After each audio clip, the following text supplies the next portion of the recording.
Welcome, everybody. We know you've got a lot of demands on your time, so spending a few minutes with GSB this morning, and we're certainly grateful for that. My name is Paul Katz. I'm President and CEO of GSB. Just briefly, and by way of background, I was at the American Bankers Association for nearly 2 decades and in a variety of capacities, primarily in membership, and then working as liaison to our state bankers associations.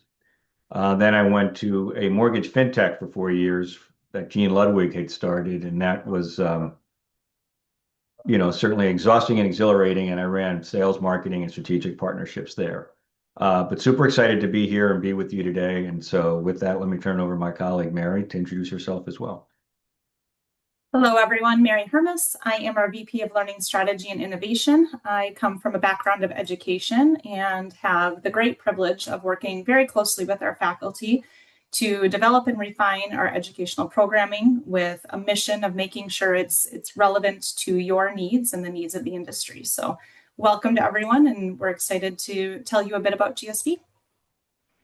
And I want to thank Mel ahead of time for kind of rolling us through our program here. So I just want to start by, again, thanking you, but also congratulating you on exploring an opportunity like this one to continue your leadership journey and your professional development. I want to mention something, and I should preface it by saying I don't mention it as a humble brag. When this role opened up to lead GSB, there were more than 400 applicants.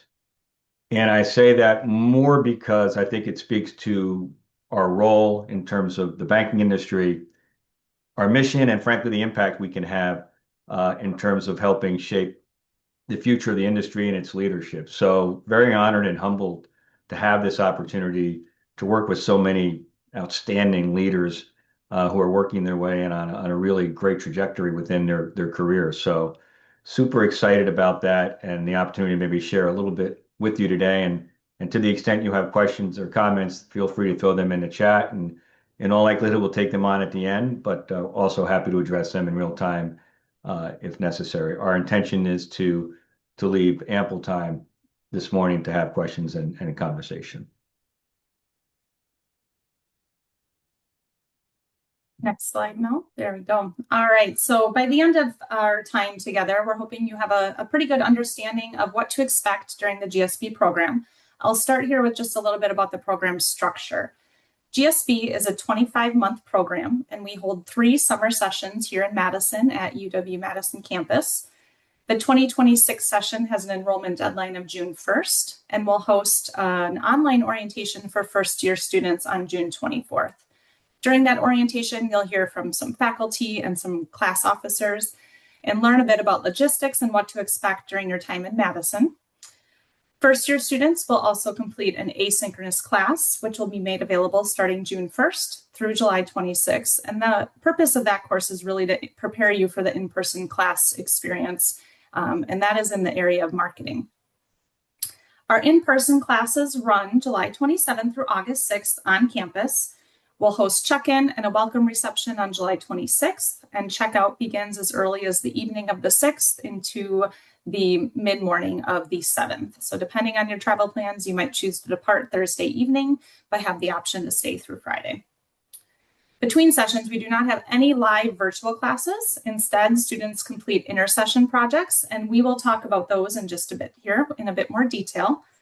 And lastly, on-campus housing, meals, and all of your course materials are included in that posted tuition cost that you can see online.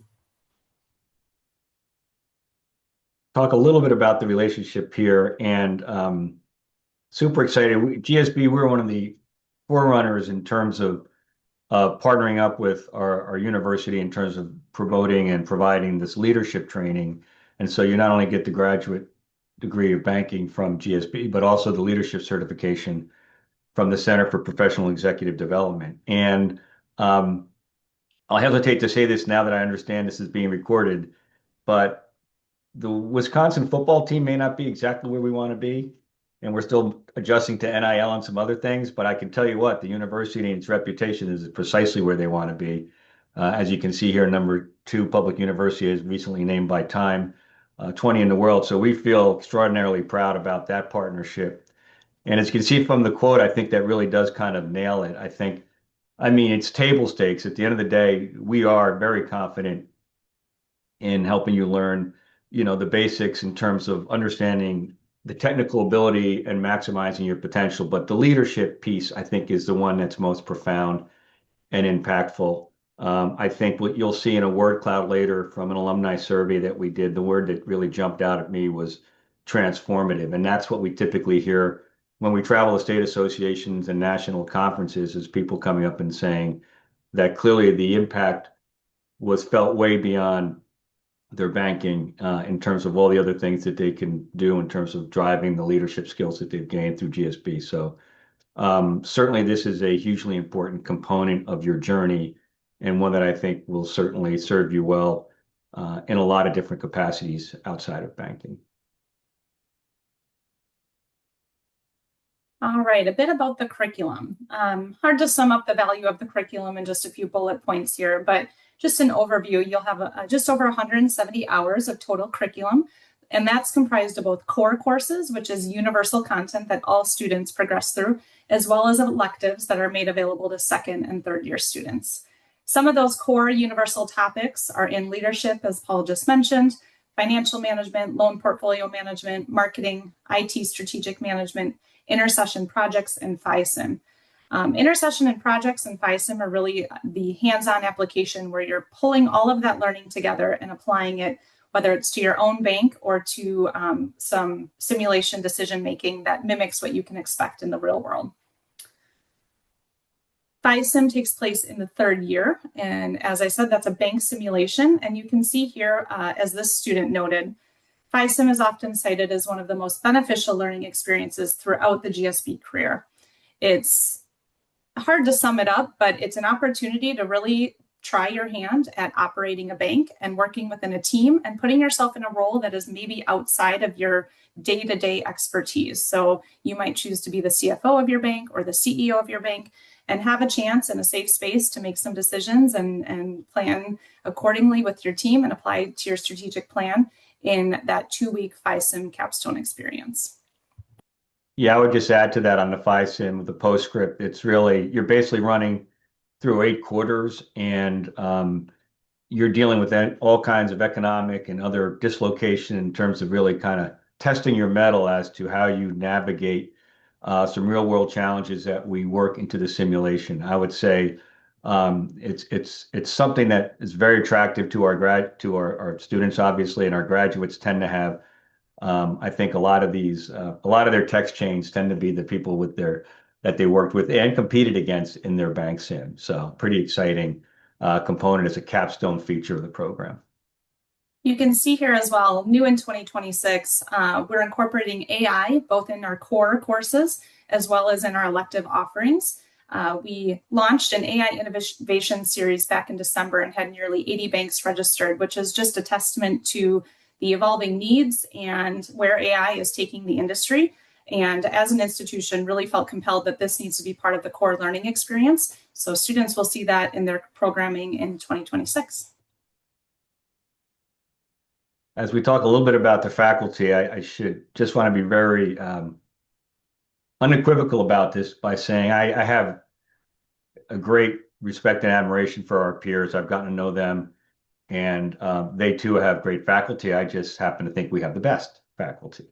Ironically enough, or coincidentally enough, Nan, who's pictured here, is recently rolling out a book that she's working with in terms of ladies, let's negotiate, go from fear to fair. And I'm proud, and as my colleagues are too, to say that it's already emerged as one of the best sellers on Amazon and elsewhere. So yeah, we take a great deal of pride in our faculty.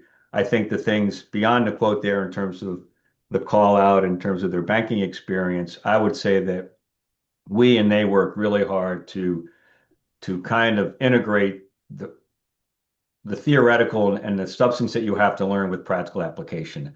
That's something we've really put an intense focus on, especially in the last 18 months. It's something we're going to continue to do. And so what you might typically see in some cases is tag teaming our faculty with a banker who's got some really deep experience in a particular area that he or she wants to share, and really kind of marry up that theoretical with what's happening in the real world. So we're pretty we feel pretty excited about that combination and how it works together. So. As promised, I'll share a bit here about the intercession projects. So they're titled intercession projects because they're just that. They're completed between your in-person sessions. So for our first year students, you'll have 3 intercession projects in the areas that you can see here: financial management, loan portfolio management, and leadership beyond management. You'll have the opportunity to complete these throughout the program as well between second and third year, and are really your chance to take those course concepts that you learned in person from faculty and apply it to your own bank's data and strategic challenges. And unlike logging into a scheduled online class between sessions, these provide you with flexibility. You can work on them at a time that fits your schedule, as long as they're completed by the deadline. So project timelines, we stagger those, communicate those ahead of time, and students plan accordingly and fit that into their schedule as it works. If you're looking at some of these topics and feeling a little bit nervous and that's outside of your day-to-day purview, you can be assured our GSB staff and faculty are always accessible, and faculty are known to hop on calls to talk through, to help individuals as they work through these concepts and apply it to their own data and their own organization. So you're not left alone here. And as Paul mentioned, those text threads, I know our classes set up communication chains and are often in contact and using each other as resources as they work through these projects. The projects are really an opportunity to not only focus on the highly relevant banking topics, but we've even received feedback from bank leaders that these are really meaningful professional contributions to their organization.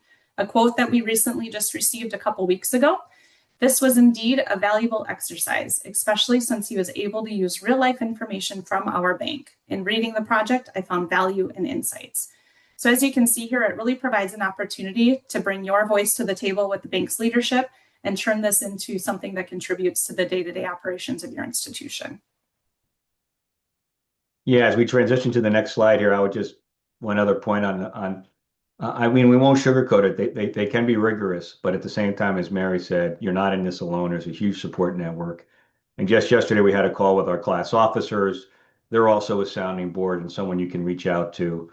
And as Mary noted, there's some real ROI. And I think the thing that we think is important here is you're not waiting 25 months to kind of take this skill out for a test drive. From what you're learning in the classroom, you're applying immediately, and we see some real ROI to the bank as well, as Mary noted. As we look at the demographics, I just would make a couple of key points. I think the primary point would be the diversity in our classroom. As you look at this, the student role, the experience, the bank size, I think all those together make the learning environment, I think, more dynamic, certainly more dynamic, practical, and immediately relevant, right? And I know that this is a group of very smart people, so I will call out that if you're looking at that far right chart, we do have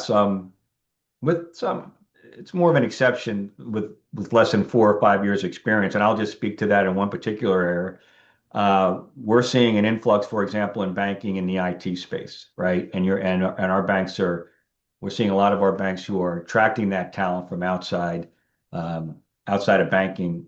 And so we'll look at that and we'll evaluate that. And the same would be true for other positions like marketing and others. But we will look at those as banks manage their own kind of talent management strategy as we look at years of experience. But as you can see, the sweet spot's really, between 5 and 15 or 5 and 19 years of experience. So, but yeah, we're excited about that because just from a lot of different perspectives, on a practical level, you really mitigate the concern of really being so candid with peers in the room in terms of competitors versus now you're drawing from a much more broader base of students, including international. And so you really have a chance to, I think, fully immerse yourself in the learning experience and being candid and direct about the challenges you're confronting in your particular situation.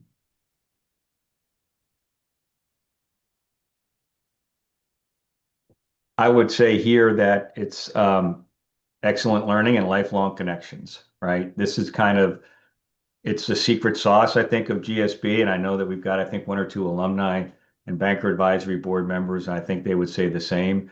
I've heard, that the text chain ranges from anywhere from 4 or 5 to over 20 that these networks have built. We recently had an advisory board meeting in Nashville, and I know that one of our advisory board members took advantage of having a reunion just a few nights before we were joining for our conference. And so I do think this is kind of where the magic is. As I said, you get thought partners for life, right? And I think a lot of those relationships extend well beyond banking. And so I'm not sure how much more to add here other than I think this is kind of a key element of any experience like ours, and I feel like we're doing a lot of work to not only have that experience in that 25-month period, but also to nurture that experience post graduation and create opportunities and facilitate new ways. And we're not completely there yet, to be honest, but we are starting to add a lot of different programs and functions and social functions to accelerate that ability to maintain those connections. All right, a bit about Madison. If you're not familiar, as a Madison native, I always enjoy the opportunity to brag a little bit about our city. I've lived elsewhere. I can confidently say that nothing beats a Madison summer. Here you can see a photo. This is a photo of students enjoying the Student Union, the terrace right there on Lake Mendota. It's on campus and definitely a hot spot during the summer. You can grab a chair, grab some beers, some Babcock ice cream made right on campus, and just enjoy the waves rolling in.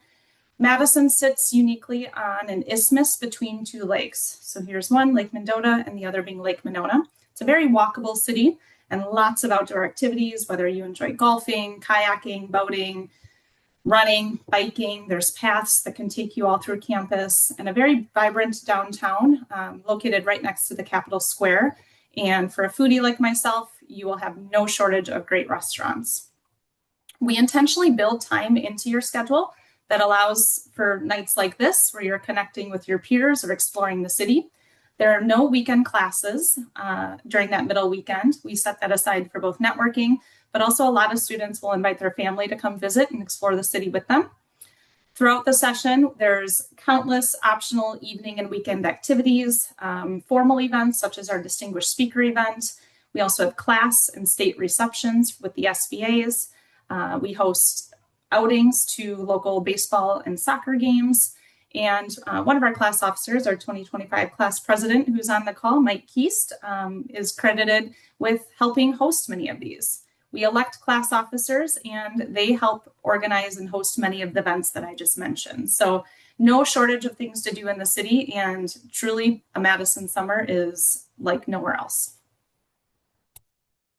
Well said. If we go to the next slide, Mel, we can just talk a little bit about some of the data here on the one following this.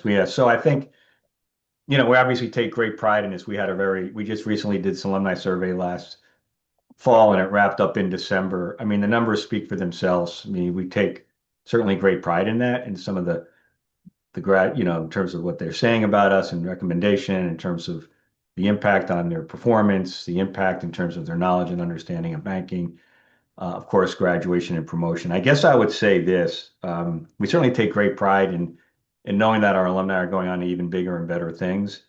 I'd also say that we're humble enough to realize that your organizations, they're sending us their best and brightest in the first place. So our goal is to just hopefully make that even a little bit better.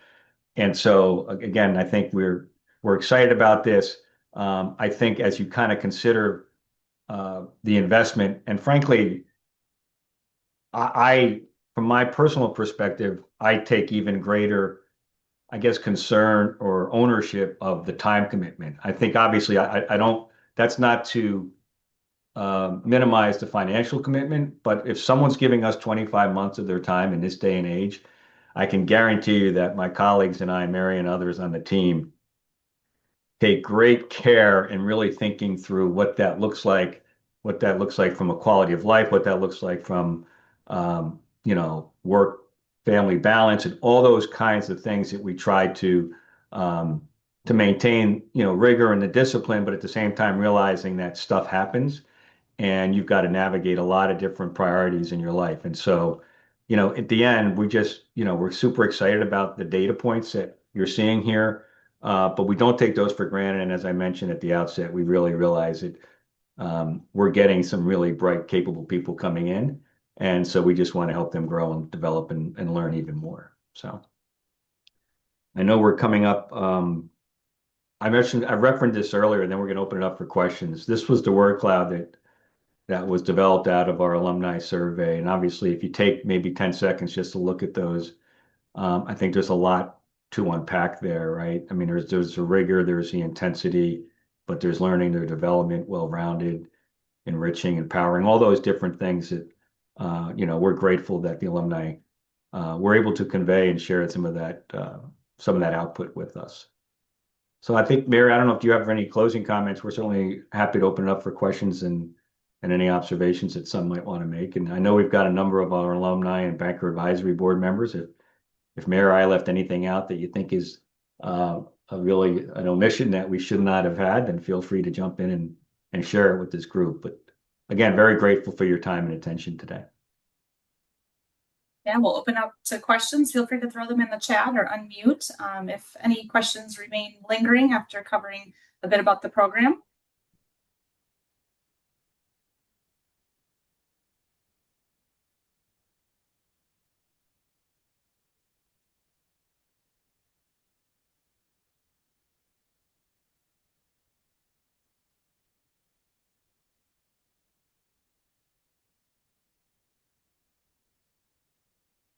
I'd like to think we covered a majority, but surely there are some questions.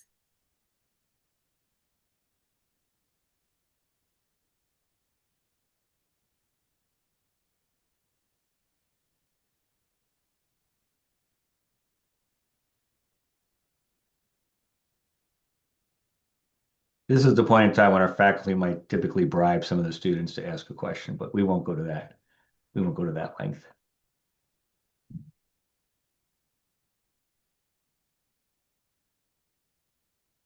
I think as we're waiting for one question, I want to maybe reinforce one point that Mary made, and that is where we're moving in terms of AI. We see that as certainly transformational. And frankly, we're really excited because we feel both anecdotally and from what we can glean from colleagues around the country that we're one of the leaders in this space. And so the two-track approach we're taking are certainly looking at one, new courses exclusively devoted to AI. But second, we're undergoing a really ambitious initiative to work with our faculty and help them integrate AI into their curriculum. And that can happen two ways. One, it certainly can happen in terms of teaching methods, but it can also happen just in terms of, whether it's lending, whether it's marketing, whether it's vendor management, all these different areas that we're seeing banks starting to kind of dip their toe or some more aggressively enter into leveraging AI tools in order to strengthen their performance in any of those particular areas within the bank. And so we feel as if that's going to be a real difference maker for us. And we also feel like it's going to help people as they emerge from our program. Looks like you have a question on the intercession projects and the time commitment, Mary. Yes, I'll share just a quote here from someone, an alumni and past BAB member, banker advisory board member. Crystal said she cherishes her time in Madison. Her daughter would often come visit her while she was here and is now a Badger herself. So we've heard that from a few that once you're here in Madison on campus and experience the atmosphere, that love is passed down to their own children and look at Madison as a future educational institution. Intercession projects. Yes, Chad is asking, what does that time commitment look like? It varies a little bit, but I would say conservatively 20 to 30 hours per project. And I know that sounds like a lot, but you're working with your own bank's data. So it really is meaningful, time well spent. And as we mentioned, faculty as well as your peers are a resource for that. And I think as long as you're, on top of your schedule, setting some time aside and just making sure you have that built in over the course of a few months, it's not as daunting as it sounds. And there are some alum on the call that I think would be happy to weigh in there as well. And I would just quickly add, and if any of the alum Tammy or Mike want to weigh in, I would also add that our faculty understand and appreciate, where the student is coming from. If you're not in the lending space and that's your project, or you're not in the loan space or marketing, they kind of they certainly calibrate and appreciate where you're coming from your own personal experience in terms of what the submission looks like and how they want to evaluate it.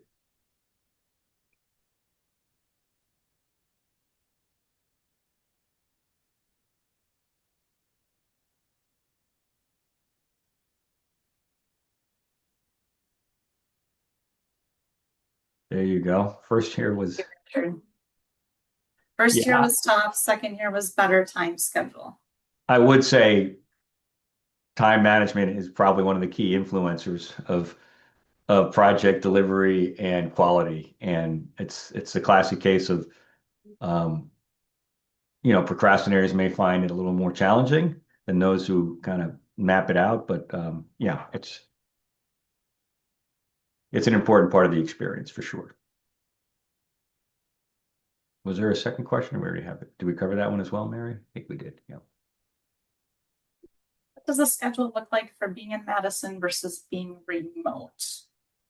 Ryan, can you elaborate? Are you referring to the 2 weeks in the summer versus the intersession time? Okay. So you'll be on campus so this year, July 27th through August 6th. Between then, there isn't any live virtual classes or anything of that sort that you need to attend. You'll be working independently on those intersession projects. And then starting the following year, after that June 1st enrollment deadline closes, that's when we would open up any asynchronous classes or host an orientation, things like that. So nothing between August and June that you need to attend. I mean, I think as we prepare to wrap up, we'll send a summary of this as I understand it, right, Mary? And also, I'd probably wrap up where we started, which is that number one, thank you for even considering GSB.